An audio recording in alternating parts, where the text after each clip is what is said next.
years before there was a Disney Plus, I was asked on CNBC what I thought of this potential. Now, remember, we covered Netflix's slowing growth rate and Disney Plus passing 100 million subscribers in their first 16 months of operation on Wednesday's show, episode 1250. So I was like, hey, I think I remember talking about this on CNBC years ago. So I pulled some clips from CNBC from 2016 and 2017, 5 and 4 years ago. And in March of 2016, I went on CNBC Squawk Alley, which is now called Tech Check, to talk about ESPN's new direct-to-consumer video offering, which eventually became ESPN Plus. And this was Disney's first foray into D2C, direct-to-consumer video streaming. And I was bullish on it from the start. Disney stock was trading at around $97 a share at that time with a $160 billion market cap. It's almost double that today. I'd probably still undervalued. I'd have to think that through, but it seems undervalued to me. But anyway, check out this 2-minute clip from March of 2016. I hate listening to myself from back in the day, but let's have a listen here and I'll talk to you about what my thinking was at the time. What is ESPN worth, especially as they are beginning to continue to spend so much on rights? They are losing subscribers. How do you value a business like that that has always been number one, but where the ground is shifting pretty dramatically underneath them? Who they have to convince to get money from is the big issue here, right? They were negotiating previously with DirecTV, Cablevision, Time Warner, whoever. Now they've got to actually go to the consumer and convince the consumer to give them money directly. This will be a little bit scary for them, but look at HBO, look at Netflix, look at Amazon. These companies are getting people to pay direct. It will actually be huge for them when they have a database of all these customers, and then they can slice and dice it. Right now, they don't have a database of customers. They don't have all these credit cards on file. They're going to get tens of millions of credit cards on file, and that's going to make them very powerful. This will be huge for ESPN. Consumers are disgusted by the buffet. They want to go and they want to have organic food and pick very specific programming. And once you do that, you're eating healthy. The buffet looks really disgusting. But thinking back to what Iger said on February 9th at the company's earnings call, where he said, we're not going to let the disruptors disrupt us. Yeah, good luck with that. Yeah, I think Bob Iger is doing a little bit of a show here. He's, oh my God, we're going to lose control. But actually, I think he's going to love this. He's going to love going to direct-to-consumer. And yeah, everything is coming together. So if you look at the advertising pie, the internet now is roughly a third, and advertising on TV is still half. The internet just went right past outdoor, print, and radio, right? We demolished those three categories. Now what's happening is what happens with video, and those two things are actually merging into one. And when two things merge together, and you have the rights, like Bob Iger owns everything in the world, Marvel, Star Wars, ESPN, this guy owns all the assets. He is going to crush it. Disney is a huge buy. They're going to have all the chips, and it doesn't matter what pipe they distribute it to. They're going to get paid. It's just going to be this little, transition that's going to be hard. But he is inside laughing and thrilled with this. All right. I have to give myself credit. I do think Bob Iger was putting on a bit of a show there for the case of the cable operators who they have a tenuous relationship with, and they're going to go direct. And they don't want to lose the money from them paying them for their content, nor do they want to lose the Netflix money. Remember, Netflix was paying them for content at that time. Those were big checks coming into Disney. And so this was going to be scary, but this is 3.5 years before Disney Plus launched. And it was super clear to me, like, I just look at myself and having a family and having a daughter or 3 daughters at this time. Yeah, I did have 3 daughters at this time. Just thinking, if I could get the entire Disney library and all the Star Wars library and the Pixar library and the Marvel library in one place, that would be nirvana for me. I don't have to get DVDs or search on Netflix versus cable television where I'm going to find those movies. Here we are. Disney is now at over 100 million subs, and Disney is a reformed company, and a company that is now, their North Star is Disney Plus. Literally, that's their North Star as a company. Not parks, not movies, not reselling IP.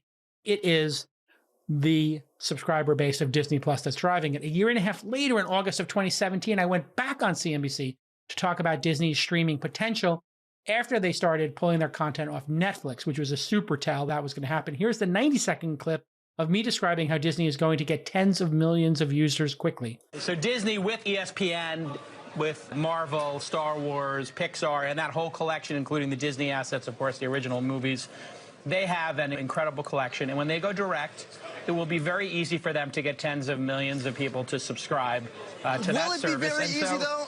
Jason, I'm wondering, though, yeah. you've got ESPN on the one hand, but then you've also got Marvel and Lucasfilm, and then you've got like Disney Junior type stuff. It doesn't seem like all of that fits under a single subscription. So do you have to sell them each separately, and do you end up with subscription fatigue unless there's something like a cable bundle that authenticates for all of them at once? No, I think that Disney is the one company that could produce a top 3 offering. So they'll be right up there with Amazon and Netflix, because if they were to just give, as an example, everybody the tens of millions of people who go to a theme park, if they gave each of them a free 3-month or 6-month subscription with their ticket purchase, they would easily get to tens of millions of users. If they took every Marvel comic book or every Star Wars action figure or every ticket sold to the next couple of Star Wars films and included a 3-month or 6-month customer acquisition cost, would be $0. And so I believe they can create tens of millions of subscribers with a 0 acquisition cost and immediately be the number 2 or 3 player in going direct to consumers. And that's exactly what happens. Out of the gate, they became number 3, I think, behind Netflix and HBO. Now they're number 2. And I actually will say right now, it's pretty clear they're going to eclipse Netflix very quickly. Very quickly, being like in under a decade. They didn't do that exact strategy. Mine was like, hey, bundle it and give people a bunch of coupons. They didn't have to. They just charged $5.99 a month. They underpriced the product.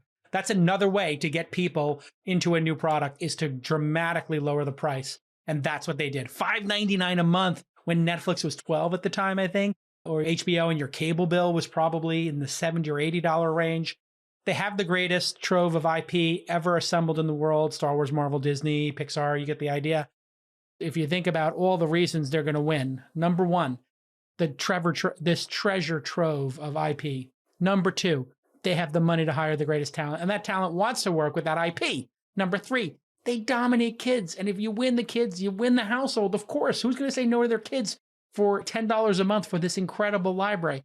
Plus, Disney Plus is only part of the overall product line, and they have this bundling potential that's amazing. I now have Hulu and ESPN as part of the Disney bundle, and it's extraordinary. Hulu is amazing. I got rid of DirecTV, AT&T Now, because they screwed up my billing, and that was a godsend, because once I got onto Hulu, Hulu is so great on your Apple TV or on your desktop or the iPad app. It's 10 times better than any other app I've ever used for live streaming of content like CNBC or watching the NBA finals.